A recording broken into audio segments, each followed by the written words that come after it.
Les deux satellites de télécommunication, embarqués à bord du lanceur européen Ariane 5 qui a décollé jeudi soir depuis la Guyane, ont été mis en orbite, mais, fait rare, pas au bon endroit. Arianespace, contacté par l'AFP, espérait toutefois un futur repositionnement des satellites au bon endroit grâce à leur système de propulsion.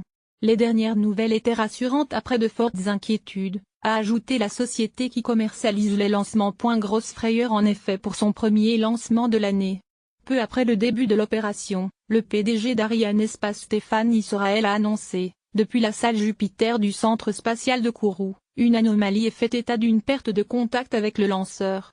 Une perte de contact, d'un peu plus de 9 minutes après le décollage et quelques secondes après l'allumage de l'étage supérieur et qui a duré de la 9e à la 37e minute de la mission, a précisé Arianespace dans un communiqué. À partir de ce moment-là, la deuxième station de contrôle de la mission située à Natal, au Brésil, n'a pas acquis la télémétrie du lanceur, note encore Arianespace. La situation a été la même à la station d'Ascension, sur une île de l'Atlantique Sud censée recueillir des données 13 minutes et 36 secondes après le décollage, à celle de Libreville au Gabon 18 minutes et 19 secondes après son décollage et à celle proche de la ville de Malindi au Kenya 22 minutes et 56 secondes après le décollage. Si par la suite, les deux satellites ont été confirmés séparés, à qui est mis en orbite, note le communiqué d'Arianespace, ils n'ont pas été séparés à l'endroit où ils auraient dû l'être.